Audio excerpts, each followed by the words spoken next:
Blog Talk Radio. Your boy Mike Knox. The game version 1. The best damn show on radio. Let's get it. Your time is up, his time is now. You can't see him, his time is now. Your boy Mike Knox, yeah, he's shining now. The game B1, yeah, his time is now. Your time is up, his time is now. You can't see him, his time is now. The boy Mike Knox, yeah, he's shining now. The game B1, yeah, his time is now. Yo, it's the best damn show on the radio. The game version 1 on your speaker, so here we go. Mike Knox, the triple X hardcore host with the most, is the explosive, most electrifying coast to coast. Get ready for sports, entertainment, and all that. If you don't like the way he brag, you can really fall back. Confidence is what you call that. Every Saturday from 6 to 7, you know that it's on black. World order, belts glisten so heavenly. So if you don't like it, you should listen anyway. From wrestling to sports to the movies, you name it, yo. Mike Knox, the best damn show on the radio.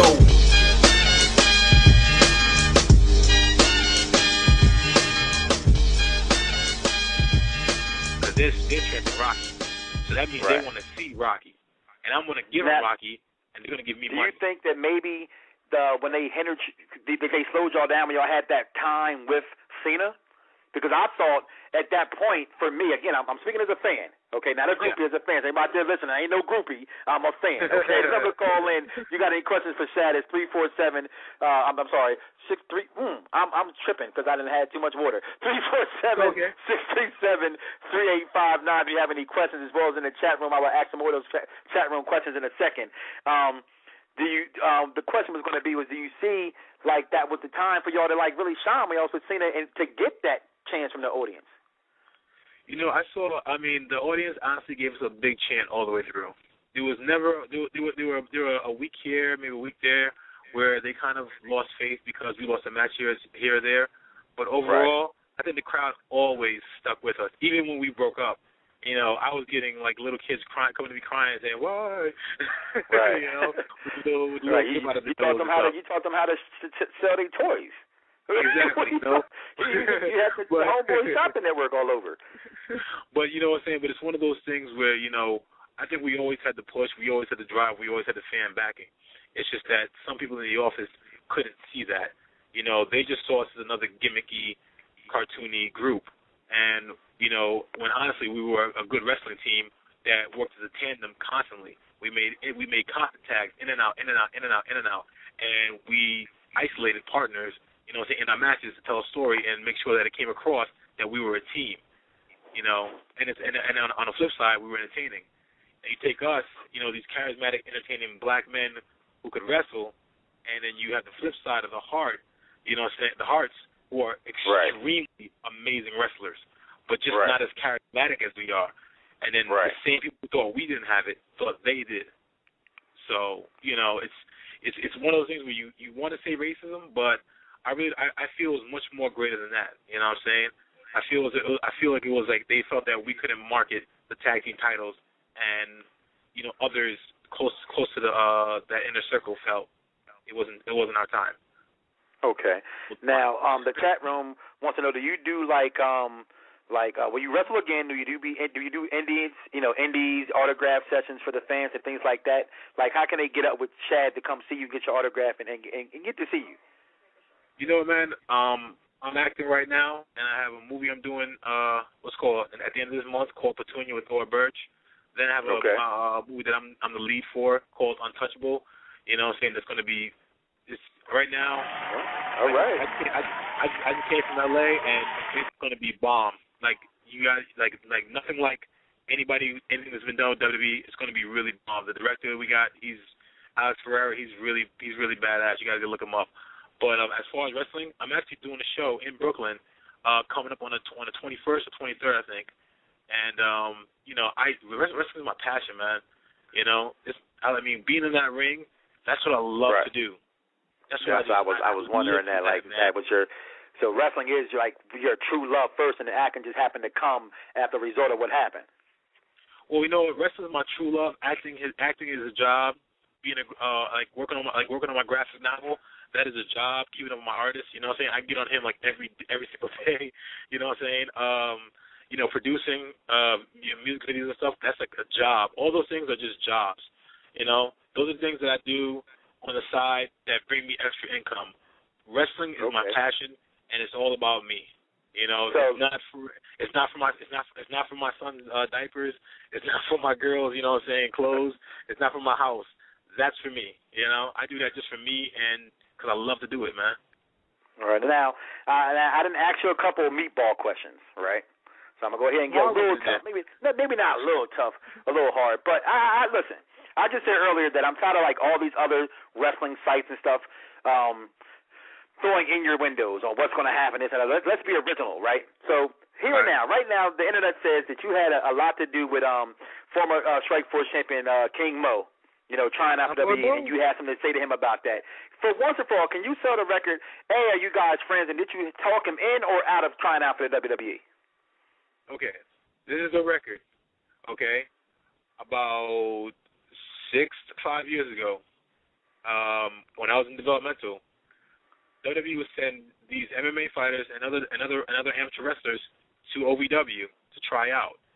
Now, in our company and industry, there's a brotherhood of when you come in and you're received with open arms.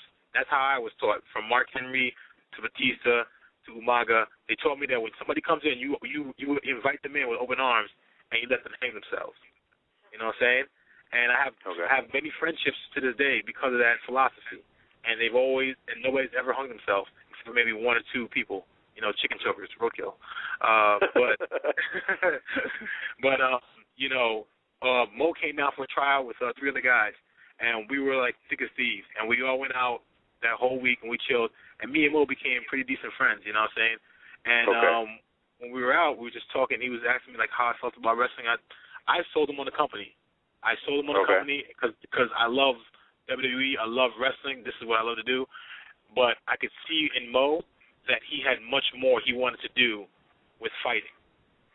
And so, when he asked for my advice, I'm the type of man, I'm not going to hold somebody back just so that I can succeed.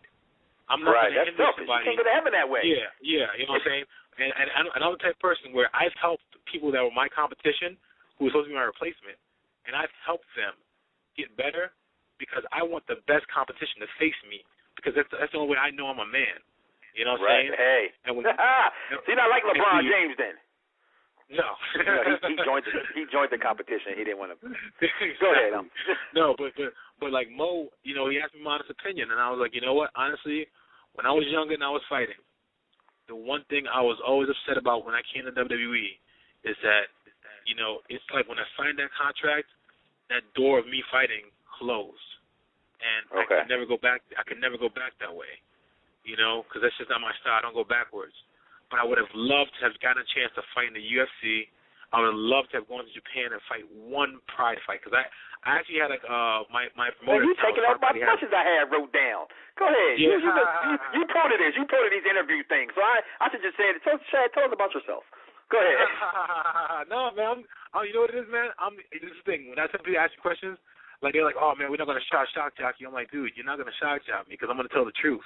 You know what I'm saying? Right. If I was going to lie, then I'd be worried. But if I'm going to tell the truth. If you want to lie, you done went to some of them other shows, but you came to the barbershop. You sat down, got a cut. You got to the truth in the barbershop. There you go. You know what I'm saying? But like Mo, I mean, he felt he felt I was right, and he felt he was right in himself. And he said this in interviews for like the last 4 or 5 years. It's just that some wrestling fans are just finding out about it now. But Mo's happy where he's at, and he'll probably be in the WWE one day. And when he is, I mean, he's going to shock everybody. I can't wait to see him. Like I said, I go for all black wrestlers. It's just what it is. Look, I got a couple more of my co-hosts on that got a couple questions they want to ask you. Mr. Lopez, I call him my TNA correspondent. Mr. Lopez, you got a question for Brooklyn's own. Actually, you from the Bronx, right? New York in the house. You got any questions? 425, no shenanigans between J and K, Hunter Junior High School, Midwood, Gil Hodges. I went there. That's my school. Come on.